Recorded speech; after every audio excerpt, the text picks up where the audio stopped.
Hello दोस्तों। एक बार फिर से आपका स्वागत है मेरे यूट्यूब चैनल एसएल ट्रेडिक्स में। और सामने जो आपको चार्ट दिखाई दे रहा है, ये सेंसेक्स का 5 मिनट का चार्ट आपको दिखाई दे रहा है। और आज डेट है 30 मई 2025। इस चार्ट को देख करके विश्लेषण करते हैं कि कहाँ पर हमें कॉल साइड को या कहाँ पर हमें पुट साइड को, बाइंग साइड को एंट्री मिल सकती थी और हम प्रॉफिट बुक कर सकते थे। उसको समझने की कोशिश करते हैं। उससे पहले मैं आपको एक चीज़ दिखाता हूँ इस चार्ट पे कि हमें इसका बैक डाटा भी हमें देखना पड़ेगा कि पीछे हुआ क्या है। इससे पहले अगर आप देखेंगे, ये जो चार्ट है ये 27 मई का है, ये चार्ट 29 मई का है यानी कल का चार्ट है, और ये वाला जो आपको दिखाई दे रहा है ये 30 मई का चार्ट है। अगर आप इस एरिया को अगर देखेंगे, जिस एरिया पर मैंने रेड लाइन लगाई हुई है, यहाँ पर अगर आप देखेंगे तो बार बार क्या हो रहा है कि यहाँ से सेलिंग आ रही है, यानी कि कॉल सेलर यहाँ से नीचे को सेल कर रहे हैं बार बार इस एरिया से। तो ये जो एरिया जब तक अगर टूटता नहीं है, जैसे इस वाली कैंडल में ये एरिया टूटा हुआ है लेकिन हाई अभी भी टूटा नहीं है। जो 29 मई का जो हाई है वो अभी टूटा नहीं है। अगर ये यहाँ से टूटना शुरू करता है तो उसके बाद संभावना है कि 82,050 तक मार्केट जा सकता है। अब यहाँ पर अगर मेरा रेजिस्टेंस एरिया है तो यहाँ पर मैं किस साइड की चीज़ को देखूंगा, मैं देखूंगा कि यहाँ पर क्या कोई मुझे पुट साइड का सेटअप मिल सकता है या नहीं मिल सकता है। अगर आप कल देखेंगे तो कल क्या हुआ, इस एरिया से, इस वाली एरिया से प्रॉपर बाइंग आई है, यानी कि यहाँ पर जो पुट राइटर है, पुट सेलर है, वो भी यहाँ पर है और जो बायर है वो भी यहाँ पर है। तो बायर के जो अगर किसी ने प्रॉफिट बुक नहीं किया होगा तो उसके स्टॉप लॉस करीब इस एरिया पर कहीं पड़े होंगे, जिसको मार्केट ने बाहर निकाल दिया है। अब यहाँ पर समझने की कोशिश करते हैं कि यहाँ पर हमें एंट्री कैसे मिल सकती है और किस तरह का सेटअप है कि यहाँ पर हमें एंट्री लेनी चाहिए। उसके लिए आपको सबसे पहले तो मैंने आपको बोला हुआ है कि मैं कभी भी अपने सेटअप पे अगर एंट्री मारता हूँ तो मैं 9 EMA के अंदर मारता हूँ। वैसे जनरली इस कैंडल पे एंट्री हो जाती, लेकिन कल शार्प बाइंग आई थी शाम को, तो इस वजह से मैंने इस वाली कैंडल में पुट साइड को एंट्री नहीं मारी। अब यहाँ पर लॉजिक क्या था पुट साइड का, मेरे लिए ये वाला जो एरिया था ये आज का सपोर्ट एरिया था। 920 की जो लो कैंडल है ये सपोर्ट एरिया था। यहाँ से 9 EMA के अंदर क्लोज हो गया तो इस वाली कैंडल पे एंट्री मारी जा सकती थी। स्टॉप लॉस रहता है यहाँ पर। इसके ऊपर अगर कोई ग्रीन कैंडल अगर क्लोज हो जाती तो आप यहाँ पर से बाहर निकल सकते थे। लेकिन यहाँ पर क्या था, एक शार्प बाइंग आई थी, तो इसलिए मैं वेट कर रहा था कि एक प्रॉपर कैंडल मिल जाए जहाँ पर मेरा स्टॉप लॉस छोटा हो, बहुत बड़ा ना हो, तो मैं उस हिसाब से यहाँ पर एंट्री मार सकता हूँ। उसके बाद इस वाली कैंडल में 9:45 में जब कैंडल क्लोज हुई तो मैंने यहाँ पर एक रिस्क लिया। मेरा जो स्टॉप लॉस था वो छोटा स्टॉप लॉस था। अगर यहाँ पर कोई ग्रीन कैंडल बन जाती, ये ब्रेकआउट अगर हो जाता या ग्रीन कैंडल यहाँ पर क्लोज हो जाती, तो मैं अपने स्टॉप लॉस दे करके मैं उस ऑप्शन से बाहर निकल के आ जाता। जैसे ही ये नीचे आया, मैंने इस वाली मेरा स्टॉप लॉस इस वाली कैंडल ने काट दिया था। मैं यहाँ पर इसके क्लोजिंग पे मैंने एंट्री मारी, उसके बाद यहाँ पर आया, यहाँ पर आने के बाद ये वाली कैंडल ने मेरा स्टॉप लॉस खा दिया था, जबकि मार्केट उससे नीचे आया। अब यहाँ पर देखिएगा, यहाँ पर होता क्या है सेटअप के हिसाब से, यहाँ जाता है मार्केट, यहाँ जाने के बाद अगर बाई चांस कोई यहाँ पर अगर एंट्री मार रहा है तो यहाँ पर अगर आप प्राइस एक्शन को देखेंगे, साथ में ऑप्शन चार्ट के प्राइस एक्शन को देखेंगे, तो यहाँ पर प्राइस एक्शन यह नहीं कह रहा कि यहाँ पर एंट्री मारनी चाहिए। अगर आपने इस कैंडल के क्लोजिंग ये 9 EMA के अंदर आया, फिर उसके बाद नीचे आया और 9 EMA के ऊपर जैसे ही कैंडल क्लोज हुई, जब आपने यहाँ पर एंट्री मार ली है, तो अगर प्राइस एक्शन अगर आपको बोल रहा है कि मैं ऊपर नहीं जा रहा हूँ, तो आपको यहाँ पर अगर नो प्रॉफिट नो लॉस पे भी अगर आपको बाहर निकलना पड़ रहा है तो आप मार्केट के साथ लड़िए मत, उससे बाहर निकल के आ जाइए। अब यहाँ पर अगर आप देखेंगे तो मार्केट क्या कर रहा था, इस एरिया से ऊपर नहीं जा रहा था, यहाँ पर एक सेटअप फिर से बन रहा था। अगर आप देखेंगे तो ये मार्केट का ट्रेंड चल रहा था, डाउन ट्रेंड चल रहा था। ये मार्केट यहाँ से नीचे आया, उसके बाद नीचे आया, फिर नीचे आने की कोशिश की, नहीं आया। यहाँ पर अगर देखेंगे तो ये फिर क्या है, 9 EMA के ऊपर आपकी कैंडल क्लोज हो गई है, 5 मिनट की कैंडल क्लोज हो गई है, तो यहाँ पर आपने एंट्री मार ली। यहाँ पर एंट्री मारी तो या तो आप इसका ही नीचे का स्टॉप लॉस रखिए, या आप यहाँ पर का आप अपना स्टॉप लॉस रखिए। अब बात आती है कि यहाँ पर टारगेट क्या होगा। फर्स्ट टारगेट हमारा होना चाहिए था ये वाला, और ये वाला टारगेट हमारा यहाँ पर अचीव हो चुका था। अगर आप फिर भी यहाँ पर वेट कर रहे हैं तो यहाँ पर तक फिर भी मार्केट वहीं तक जा रहा है। अब क्या है, मार्केट जब तक मंडे को अगर यहाँ कहीं खुलता है, गैप अप होता है और यहाँ पर प्राइस एक्शन बना करके अगर ऊपर को जाएगा तो मैं कॉल साइड को जाऊँगा, और इस एरिया पे हमारा सपोर्ट बना हुआ है। अगर यहाँ आने के बाद अगर इसको ब्रेक करेगा तो मैं पुट साइड को जाऊँगा। अब मैं आपको दिखाता हूँ ऑप्शन चार्ट पर, और वहाँ पे आपको प्राइस एक्शन भी दिखाने की कोशिश करता हूँ और समझाने की कोशिश करता हूँ कि यहाँ पर प्राइस एक्शन था क्या। अब यहाँ पर अगर आप सुबह चार्ट देखेंगे, मेरी जो एंट्री थी वो इस वाली कैंडल के क्लोज होने के बाद मैंने यहाँ पर एंट्री बना ली थी। एंट्री बनाने का रीज़न क्या था कि यहाँ पर प्रॉपर बॉडी बनी थी, बशर्ते कि ऊपर से वीक थी, रिजेक्शन ऊपर से था। यहाँ पर एक तो क्या था, वॉल्यूम जो था बढ़िया था। उससे पहले अगर आप देखेंगे तो यहाँ से क्या कर रहा है, मार्केट रिजेक्शन ले करके आ रहा है। रिजेक्शन लेने के बाद मार्केट रीचेक करने आया प्राइस को, और यहाँ पर से फिर से ऑप्शन बायर एक्टिवेट हुआ।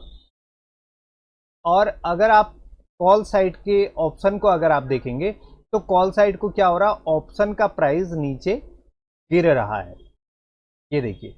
और यहाँ पर क्या है, डिस्क्रीज वॉल्यूम पे प्राइस नीचे क्लोज हो गया, नीचे क्लोज हुआ।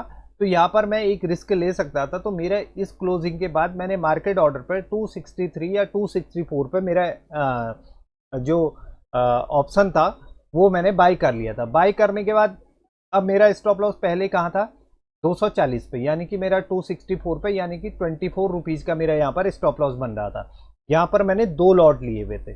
2 लॉट लेने के बाद अब मार्केट धीरे धीरे धीरे ऊपर जा रहा है, तो मैंने क्या किया, उसके बाद अपना स्टॉप लॉस यहाँ पर लगा लिया 250 पे। पहले मेरा स्टॉप लॉस कहाँ पर था, 238 पे, अब 250 पे आ गया। फिर मैंने क्या किया, जैसे ही 5 मिनट के ऊपर कैंडल क्लोज हुई तो मैंने यहाँ पर अपना स्टॉप लॉस ला गया 253 पे। अब कैंडल यहाँ पर क्लोज हुई, क्लोज होने के बाद मैं अपना स्टॉप लॉस ऑप्शन चार्ट पे 257 रुपये पे ला गया। 257 के बाद मार्केट ने यहाँ पर क्लोज किया तो मेरा स्टॉप लॉस 260 रुपये पे आ गया। 260 के बाद जैसे ही मार्केट 326 गया, 326 के बाद 347 गया, 347 के बाद मैंने अपना स्टॉप लॉस 324 पे लगा दिया था। जैसे ही 324 पे लगाया, इसने मेरा स्टॉप लॉस यहाँ पर खा दिया था, यानी कि 265 पे मेरी एंट्री हुई और 324 पर 324-25 रुपये पर मेरा स्टॉप लॉस इसने खा दिया था। उसके बाद फिर से मार्केट ऊपर गया और 350 रुपये तक गया। अगर मैं यहाँ पर स्टॉप लॉस नहीं लगाया होता तो ये करीब यहाँ तक भी जा सकता था। अगर लगाया था तो हो सकता है कि मार्केट यहाँ भी आ सकता था। तो ये जो था, यहाँ पर मुझे ट्रेड मिल गया था। ट्रेड का सिंपल सा जिस स्ट्रेटजी पे मैं काम करता हूँ कि मुझे यहाँ पर रेजिस्टेंस दिख रहा है, नीचे आया और ये कैंडल प्रॉपर 9 EMA के अंदर ये वाली कैंडल क्लोज हुई है। लेकिन यहाँ पर क्या है कि ये जो ऑप्शन बाइंग है, ऑप्शन है, यहाँ पर ग्रीन कैंडल नहीं बनी। ये वाली कैंडल अगर आप देखेंगे तो ग्रीन कैंडल नहीं बनी। ये अगर ग्रीन कैंडल बनी होती तो मैं इस पे ही एंट्री मार लेता और मेरा स्टॉप लॉस लेकिन फिर यहाँ बनता। मैं कितने में एंट्री मारता, 270 पे, और मेरा स्टॉप लॉस बनता 230 पे। यहाँ पर मुझे अपना स्टॉप लॉस लगा करके रखना पड़ता। तो यहाँ पर सेटअप बन गया था। सेटअप बनने के बाद जब ये ग्रीन कैंडल क्लोज हुई और प्रॉपर बॉडी बनी, भले ही वीक है यहाँ पर, लेकिन यहाँ पर जैसे ही बॉडी बनी तो मैंने यहाँ पर एक एंट्री बना ली पुट साइड की बाइंग की। मैंने यहाँ पर कॉल साइड को नहीं बनाया। अब ऐसा नहीं है कि मैंने आज पुट साइड को ही लिया तो मैं कॉल साइड को नहीं लूँगा, ऐसा नहीं है। अब मेरा ट्रेड यहाँ पर सक्सेस हो गया था। करीब यह मान के चलिए कि आपका 263 से 325, यानी कि 40-50 पॉइंट तो मुझे यहाँ पर मिले थे, और मेरे पास क्वांटिटी 40 थी, तो करीब 2000 या 2500 रुपीज़ मेरे यहाँ पर आ गए थे। फिर उसके बाद मैंने यहाँ पर ट्रेड नहीं लिया, क्योंकि कल मार्केट अगर मुझे नीचे को जाना होता तो फिर मैं यहाँ पर का वेट करता। यहाँ पर अगर मार्केट आने के बाद यहाँ से कोई प्राइस एक्शन बनाना शुरू करता तो मैं यहाँ पर पुट साइड को एंट्री बनाता। लेकिन एक एंट्री के बाद में दूसरी एंट्री आज मैं बहुत कम ट्रेड करता हूँ, तो मैंने उसके बाद ट्रेड नहीं लिया। अब बात करते हैं कि दूसरा ट्रेड यहाँ पर क्यों सही था। अब यहाँ पर आप प्राइस एक्शन को देखेंगे, अगर यहाँ पर सपोर्ट कितने में ले रखा है, 81,300 पे। ये जो कॉल साइड का आपका चार्ट खुला हुआ है ये है 81,300 और ये पुट साइड का जो खुला हुआ है ये 81,000 की पुट मैंने सुबह खोली हुई थी कि मुझे लग रहा था कि मार्केट एक बार इस एरिया तक आ सकता है, लेकिन सपोर्ट उसका यहाँ पर था। तो यहाँ पर तक जब नीचे को आया तो एक पुल बैक ठीक ठाक मिल गया था। अगर आप यहाँ पर देखेंगे, अब इसको आपको यहाँ पर से देखना होगा।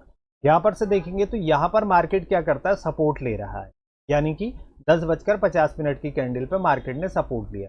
मार्केट ने सपोर्ट लेने के बाद यहाँ अगर आप प्राइस देखेंगे तो यहाँ इंडेक्स में ग्रीन कैंडल बनती जा रही है और ऑप्शन चार्ट में रेड कैंडल बनती जा रही है। ठीक है, रेड कैंडल बन रही है, लेकिन यहाँ पर अगर आप देखेंगे ऑप्शन चार्ट पे भी अगर देखेंगे तो यहाँ पर कोई प्रॉपर जिसके पास बॉडी हो उस तरह की कैंडल यहाँ पर नहीं बन रही है। नहीं बनने के बाद ये वाली कैंडल अगर आप देखेंगे 9 EMA के ऊपर क्लोज होगी। अगर किसी ने यहाँ पर एंट्री मार ली है, ये अगर एंट्री मार लिया है 628 पे, तो उसके अगले 5 मिनट की कैंडल अगर आप देखेंगे तो ये क्या हो रही है, ब्रेक हो रही है। कौन सी वाली कैंडल कर रही है, 11:25 की कैंडल। लेकिन यहाँ कैसी कैंडल बन रही है, डोजी टाइप की कैंडल बन गई यहाँ पर। तो अगर मैंने यहाँ पर एंट्री मारी है तो मुझे अब यहाँ पर जब प्राइस एक्शन क्या बोल रहा है, प्राइस ऊपर जाना नहीं चाह रहा है, यानी कि यहाँ पर जो कॉल ऑप्शन बायर है वो ऊपर खरीदने के मूड पर नहीं है। तो इसलिए आपको यहाँ पर अपना अगर एंट्री मार भी लिए तो यहाँ पर अपना स्टॉप लॉस दे करके बाहर आ जाइए। उसके बाद होता क्या, मार्केट फिर से ऊपर जाने की कोशिश करता है लेकिन नहीं जा पाता है। अब यहाँ पर आपको समझना पड़ेगा प्राइस एक्शन को। प्राइस एक्शन को जब आप समझेंगे तो आपकी एंट्री अच्छी भी होगी और आपको स्टॉप लॉस भी अपने दिखाई देंगे। अब आपको ये तो पता चल गया कि यहाँ पर से प्राइस ऊपर नहीं जा रहा, मार्केट नीचे आया, तो आपको तब तक नहीं जाना है जब तक ये प्राइस ब्रेक नहीं होता है। इसमें इंडेक्स में ब्रेक होता है तो आप भी एक यहाँ पर एंट्री बना सकते हैं। नीचे आया फिर ऊपर आया, क्योंकि अब यहाँ पर अगर बाई चांस आपका यहाँ पर देखेंगे 9 EMA के अंदर क्लोज हो गई है, ये कैंडल क्लोज हो गई है, तो यहाँ पर आपको एंट्री नहीं लेनी है। एंट्री नहीं लेनी है क्योंकि मार्केट जब तक इसके ऊपर नहीं जाएगा तो एंट्री यहाँ पर कॉल साइड की नहीं लेनी है। उसके बाद मार्केट नीचे आता है, फिर यहाँ पर सपोर्ट लेता है और ऊपर जाने की कोशिश करता है। ये देखिए, ये जाता है, फिर मार्केट रीचेक करता है। रीचेक करने के बाद ये 9 EMA के ऊपर, अब यहाँ पर अगर आप प्राइस एक्शन देखेंगे तो प्राइस एक्शन अप ट्रेंड का दिख रहा है। यहाँ पर जैसे ही कैंडल क्लोज हुई तो एक एंट्री आप यहाँ पर इस वाली कैंडल पे बना सकते थे, यानी कि 12:45 की कैंडल पे आप एंट्री बना सकते थे। और यहाँ पर अगर प्राइस देखेंगे तो यहाँ रेड कैंडल बन रही है और यहाँ ग्रीन कैंडल बन रही है। यहाँ उसके बाद ये क्लोज हुई तो आपने यहाँ पर एंट्री ले ली 560 रुपये में। अब आपका स्टॉप लॉस कहाँ है, स्टॉप लॉस आप इसके नीचे का यहाँ पर स्टॉप लॉस रखिए, यानी कि 560 में आपने एंट्री ली, यहाँ पर आपने एग्जिट मार लिया। ये नहीं देखता है कि स्विंग लो पे आएगा तो मैं अपना काटूंगा, क्योंकि ऑप्शन बायर के लिए सबसे बड़ी दिक्कत क्या होती, अगर उसका टाइम डीके होता है तो भी उसका प्रीमियम निकल जाता है, और अगर स्पीड के साथ नीचे आया तो फिर इतनी ज़्यादा स्पीड होती है उस पर कि आपको काटने का मौका नहीं मिलता। तो इससे पहले कि आप अपना 20-30 पॉइंट का स्टॉप लॉस रखिए या 40 पॉइंट का, और आप बाहर आ जाइए। उसके बाद धीरे धीरे मार्केट क्या होता है, 560 से धीरे धीरे ऊपर जाता है, करीब 680 रुपये तक जाता है।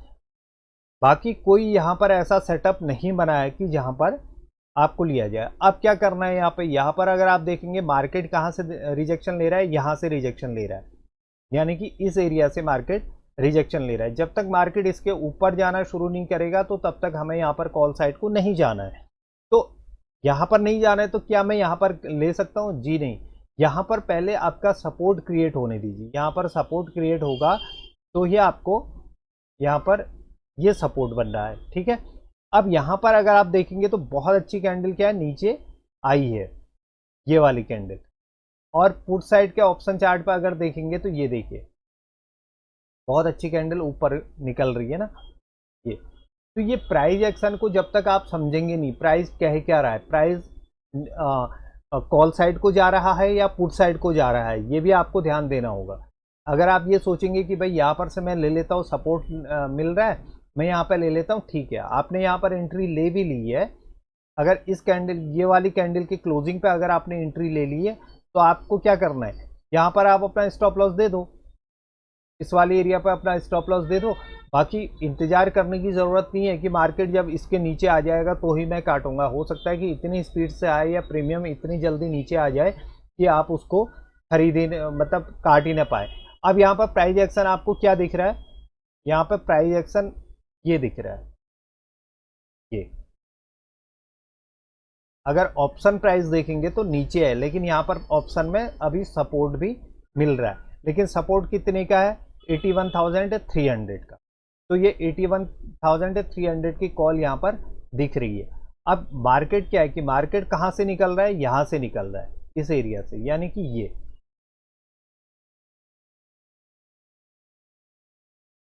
या तो अगर आपने इस वाली कैंडल पे एंट्री मारी है 272 पे आपने एंट्री मारी है, तो आप अपने 253 पे स्टॉप लॉस तैयार रखिए कि मैं 253 पे अपना स्टॉप लॉस दे दूंगा। अगर आपने 272 पे एंट्री मार रखी है, आपको लगता है कि 322 मेरा अच्छा खासा प्रॉफिट हो गया या 10% 20% मेरे लिए काफ़ी है, तो आप यहाँ पर निकल के आ जाइए। अगर आप ज़बरदस्ती मार्केट में बैठे रहेंगे तो आपकी ऑप्शन जो है वो गलता चला जाएगा और आपको कभी भी प्रॉफिट नहीं होगा। इसलिए ध्यान रखिए कि हमें किस तरह से ऑप्शन बाइंग को करना है। अभी क्या है, ये वाला जो यहाँ पर एरिया है ये तो हमारा चला गया। अब इंडेक्स में अगर देखेंगे तो मुझे जो ट्रेंड लाइन दिखाई दे रही है वो ट्रेंड लाइन दिखाई दे रही है, ये ट्रेंड लाइन आ रही है, यानी कि इस वाले एरिया पर अगर बाई चांस ऊपर जाता है, यहाँ ट्रेड करने के बाद अगर ये निकलना शुरू करता है तो मैं यहाँ पर एक एंट्री बनाने की कोशिश करूँगा कॉल साइड को। तो यहाँ पर क्या होगा, स्पीड भी बढ़ जाएगी क्योंकि सेलर के जो स्टॉप लॉस होंगे वो इस एरिया के ऊपर ही होंगे। ऑप्शन बायर का तो क्या होता है, बार बार प्रीमियम गलने की वजह से उसके स्टॉप लॉस हिट होते रहते हैं। ऐसा नहीं कि उसके स्टॉप लॉस हिट नहीं होते, उसके स्टॉप लॉस हिट होते चले जाते हैं। ऑप्शन बायर के ऑप्शन जो प्रीमियम है वो गल जाता है, वहाँ पर उसे भागना ही पड़ता है। लेकिन सेलर की स्टॉप लॉस कहाँ होता है, टॉप में रखे होता है। अगर मार्केट इसके ऊपर जाता है और यहाँ होल्ड करने के बाद निकलना शुरू करता है, ब्रेकआउट देता है, तो यहाँ पर हमें कॉल साइड को हम लोग जा सकते हैं मंडे को। अगर नीचे आता है, यहाँ आता है, इस वाले एरिया पर आता है और उसके बाद नीचे गिरना शुरू करता है, तो हम पुट साइड के लिए यहाँ पर एंट्री मार सकते हैं क्योंकि स्टॉप लॉस इसके जो पुट सेलर हैं उनके स्टॉप लॉस इसके नीचे पड़े होंगे। इसलिए आप हमेशा ध्यान रखिए कि आपको कहाँ पर लेना है और कहाँ पर कॉल लेनी है, कहाँ पर पुट लेनी है, उस बात का हमेशा ध्यान रखिए। ऑप्शन बायर दोनों चीज़ें कर सकता है, या तो वो पुट ऑप्शन खरीद सकता है या कॉल ऑप्शन खरीद सकता है, लेकिन उसे इस बात का ध्यान देना चाहिए कि उसका स्टॉप लॉस प्रॉपर कहाँ पर बन सकता है, मैं कहाँ पर अपना स्टॉप लॉस दे सकता हूँ और कितना प्रॉफिट मैं ले सकता हूँ, 10% या 20%, इस बात का हमेशा ध्यान रखिए। क्योंकि ऑप्शन बाइंग के लिए टाइम डीके जो है ना वो सबसे बड़ा दुश्मन है। अगर आपका टाइम बर्बाद हो रहा है, इसी एरिया पर अगर मार्केट घूमता है, तो यह मान के चलिए कि आपके प्रीमियम गलने शुरू हो जाएंगे। और जब प्रीमियम नीचे आएंगे तो जबकि आप मार्केट यहाँ पहुँचे नहीं है, लेकिन उसके बाद भी आपका प्रीमियम पता चला कि इतने नीचे पहुँच गया और आपको बहुत बड़ा नुकसान हो सकता है। आप उससे बचने के लिए आप हमेशा प्रॉपर सेटअप पे ध्यान दीजिए, अपने प्रॉपर स्टॉप लॉस पे ध्यान दीजिए। कोई बात नहीं, अभी मौका नहीं मिला, थोड़ी देर बाद फिर मौका मिल जाएगा। जैसे कल अगर आप देखेंगे तो बहुत देर तक मार्केट यहाँ रुका रहा, फिर उसके बाद एक मौका आया, बशर्ते कि मैंने तो कल मैंने पहले ही ट्रेड कर लिया था, तो मैंने ट्रेड किया नहीं उसके बाद। लेकिन जिन लोगों ने ट्रेड नहीं किया था तो वो यहाँ पर इस तरह से यहाँ पर ट्रेड करके इसके ऊपर जैसे ही जा रहा था तो यहाँ पर एंट्री मार सकते थे, अपना स्टॉप लॉस पे ध्यान देते और पूरी तरह से उन्हें प्रॉफिट मिल जाता। अगर वीडियो पसंद आई हो तो आप लाइक करिएगा, शेयर करिएगा। अगर कोई भी कमेंट है तो आप मुझे कमेंट ज़रूर दीजिएगा ताकि मैं उसका उत्तर दे सकूं, और अपने दोस्तों को वीडियो को शेयर करिए। कोई बात समझ में नहीं आ रही है तो आप मुझे मैसेज कर दीजिए, तो मैं कोशिश करूंगा कि आपको कोई वीडियो के माध्यम से आपको उसे समझाने की कोशिश करूं। Thank you very much.